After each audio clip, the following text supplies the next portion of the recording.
middle of the, oh God.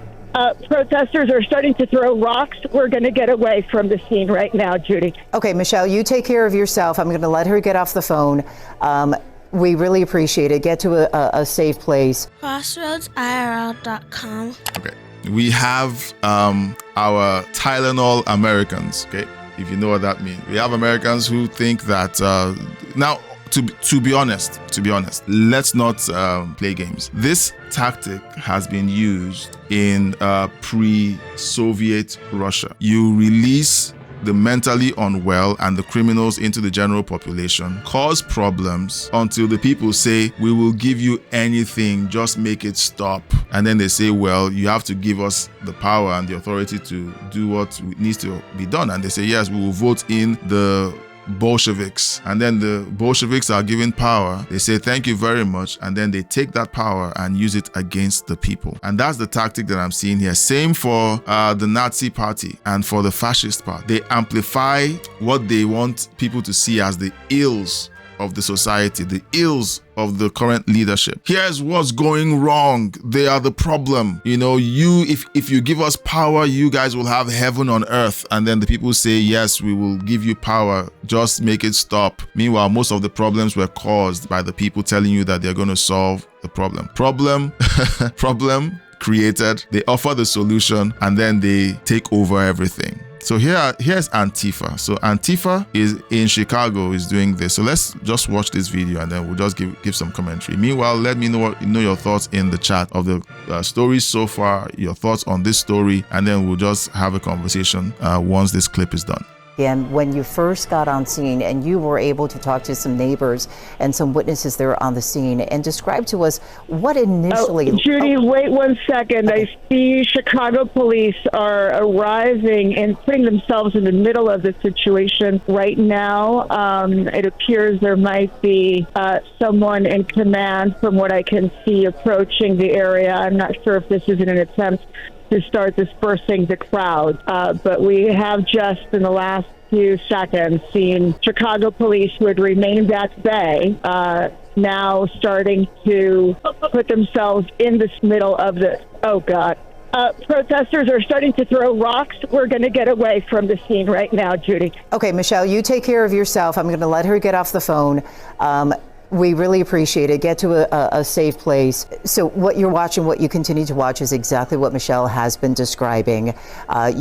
This again. So it's a misnomer to call them protesters. Once they start throwing rocks, they are no longer protesters, they are rioters. The mainstream media runs cover for these kinds of behavior by calling what they're doing protesting when they are clearly rioting. Once you start throwing rocks and projectiles at law enforcement or at anyone who isn't on your side, you have switched from protesting to rioting. At the intersection 105th and Avenue N, last Michelle said, as protesters started throwing rocks, and you can see that there is some chemical being deployed right there at this intersection. Just prior to this, you did see what appeared to be Chicago police officers and some commanders there trying to have some type of a dialogue with the protesters there at the intersection.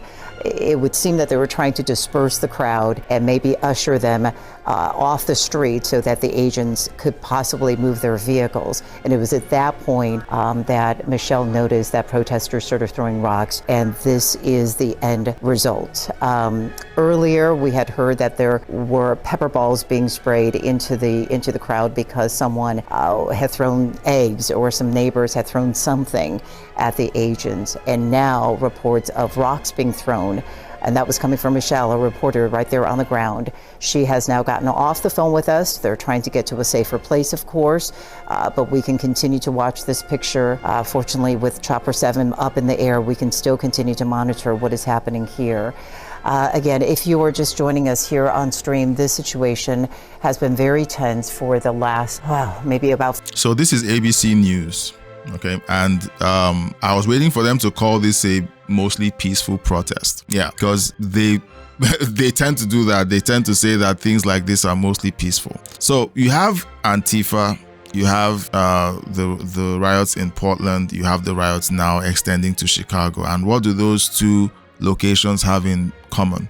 You have Democrat leadership that outright call the ICE enforcement, federal law enforcement, Nazis, the Gestapo, and they continue to fuel the negative sentiment they have against federal agents. Hold on, James. Hold on. James, I'm working. Yes, James. Sorry.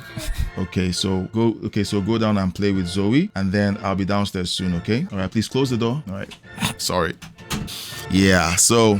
I used to stream at noon, but because most of my audience are unable to join at that time, I had to move it to the evening. Now in the evenings, I have the kids, and the kids tend to walk in and do this. So sorry about that. So where was I? So we have these incidents happening in Chicago and Portland and in California. What do these three locations have in common? The leadership of those cities rile up the citizens of those cities, and they begin to attack federal law enforcement. Democrats are quick to call out January 6th, very quick to do so. And they say that, that federal law enforcement was attacked. One person died, which isn't true. They weren't killed at the incident. And people are saying that those two incidents aren't related. The person who died after the incident at the Capitol building wasn't related to why that officer passed, but they would call it anyway and say that it is related. And they've tried very hard to make January 6th the worst thing that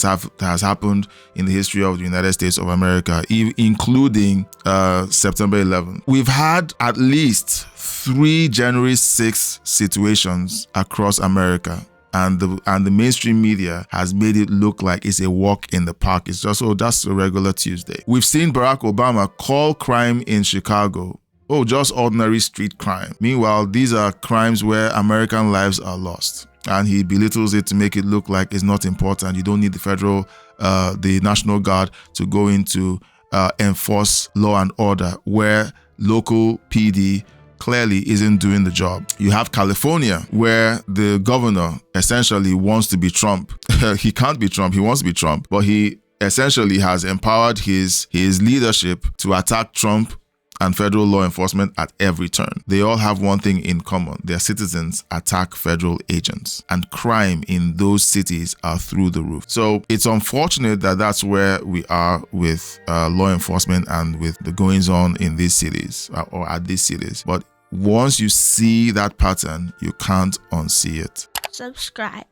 Thanks for watching, liking, and sharing this video. Please subscribe, leave a super thank, and join my membership to keep me doing this. A huge thank you to my supporters listed on the screen. Thank you for your donations and membership. Thanks for watching.